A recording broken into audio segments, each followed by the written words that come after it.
Step into a cozy corner where good food meets good vibes. Enjoy their freshly brewed coffee, creamy ice cream, hearty pasta, and a variety of delicious comfort food, all served with a warm smile.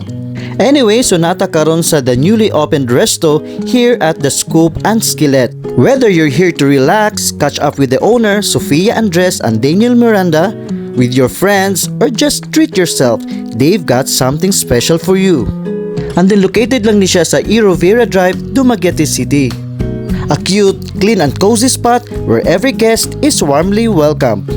So sa dili pa mi mag-order kung unsay naa dinhi, so ako sa tamong gitour sa ilahang resto.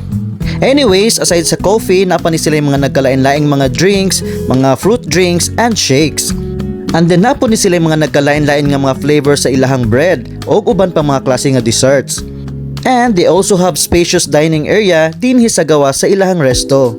Kaso dili lang kaayo siya recommendable kung mahapon kay init jud kaayo, especially kung mag-ulan pod. And then nice po kaayo ning ilahang comfort room kay humot na limpyo pag yun.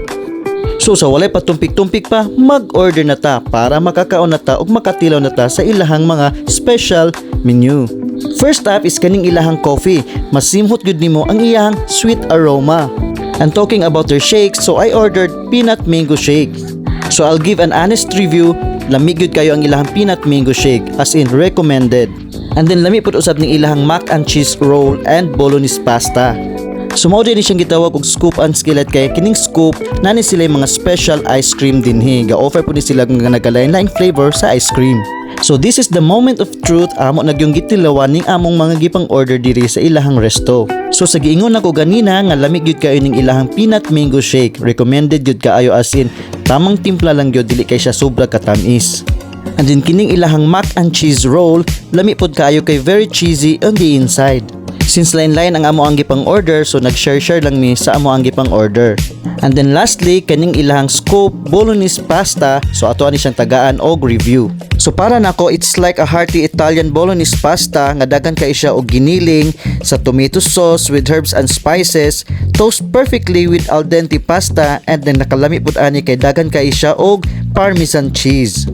So overall rating, so I'll give 9/10.